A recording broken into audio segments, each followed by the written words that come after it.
Assalamu alaikum wa rahmatullahi wa barakatuh। दोस्तों, this is your brother Jameel Ahmed Khan and I welcome you all to my YouTube channel.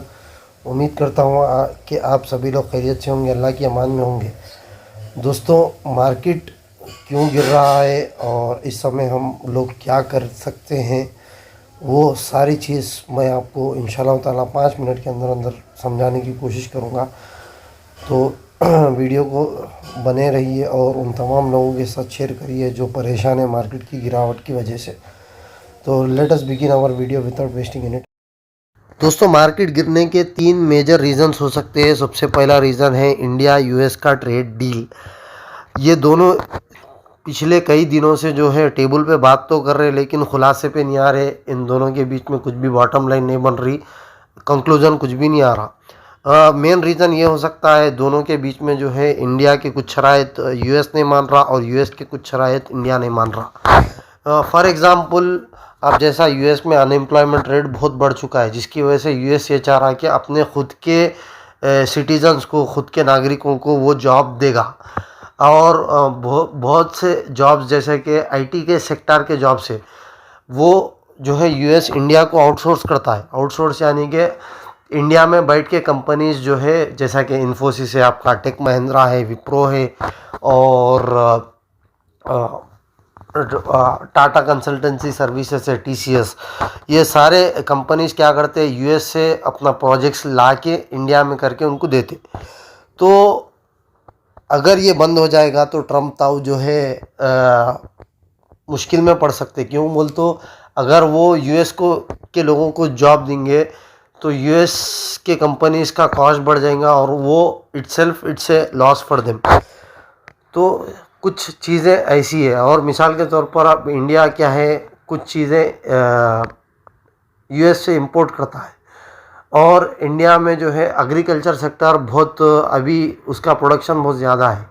लेकिन इसके बावजूद भी जैसे कि चावल है और जैसे कि थोड़े चीज़ें हैं जो यूएस उसको इंपोर्ट करता। लेकिन उसके ऊपर यूएस क्या बोल रहा इंडिया को कि तुम जो है इसके ऊपर भी टैरिफ जो है बढ़ाओ, लेकिन इंडिया बोल रहा हमारे उसकी ज़रूरत ही नहीं है, हम नहीं बढ़ाते। तो ऐसे कुछ चीज़ें हैं जिसकी वजह से जो है ये डील क्लोज़ नहीं हो रही।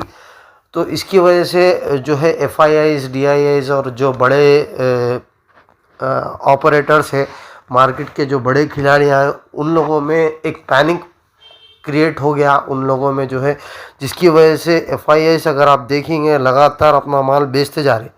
तकरीबन ये पूरा हफ्ता ये लोगों ने जो है अपने माल को बेचा। और अगर आप मंथली की बात करेंगे तो 30,500 करोड़ का माल एफआईआई ने अभी तक बेच दिया है।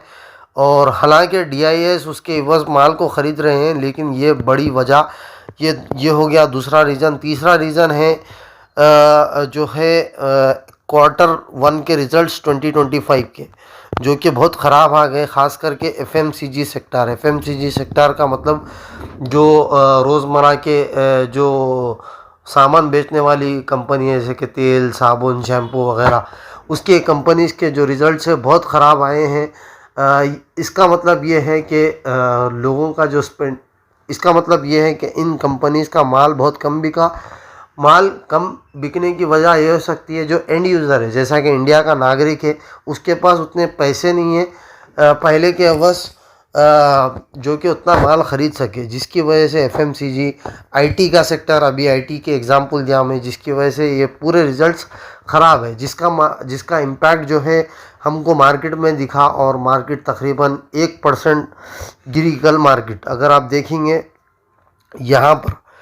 तो अब हमको जो है करना क्या होगा, ये मैं चार्ट पे आ गया तो यहाँ पर थोड़े सपोर्ट और थोड़े रेसिस्टेंस में बनाया हूँ। मार्केट ने परसों जो है ऑल टाइम 25,600 का सॉरी ऑल टाइम तो नहीं बोल सकते, एक हाई लगाया था। उसके बाद मार्केट यहाँ पर कुछ दिन 25,200 पे सपोर्ट ले रही थी, लेकिन अचानक इसने जो है सपोर्ट ब्रेक किया। सपोर्ट ब्रेक करने का मतलब ये सपोर्ट जैसे ही ब्रेक होता तो टेक्निकल एनालिसिस का रूल है कि वो सपोर्ट रेसिस्टेंस बन जाता। तो बार इसने जो है टेस्ट किया, ठीक है, 25,200 के लेवल को 3 बार, लगभग 3 या 4 बार इसने टेस्ट किया। उसके बाद ये 25,200 का लेवल ये ब्रेक नहीं हुआ ऊपर की तरफ और ये सस्टेन नहीं होके अब ये आया है 24,800 के लेवल पे। ये एक ज़बरदस्त सपोर्ट की तरह एक्ट कर सकता है और यहाँ से बाउंस बैक आ सकता है अगर FIS DIS आ गए तो।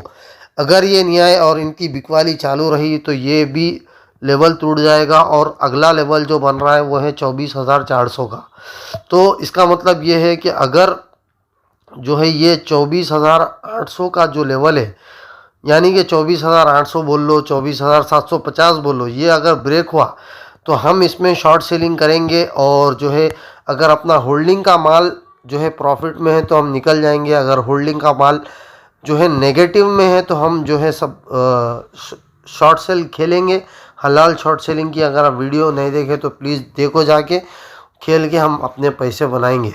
और ये शॉर्ट टर्म रिकवरी है और इसमें डरने घबराने की बिल्कुल भी ज़रूरत नहीं है।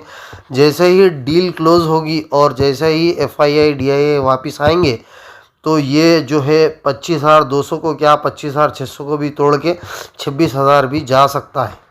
ठीक है, अगले 1 महीने के अंदर अंदर ये चीज़ हमको मालूम हो जाएंगी कि मार्केट जो है नीचे की तरफ जाने वाला है या ऊपर की तरफ जाने वाला है।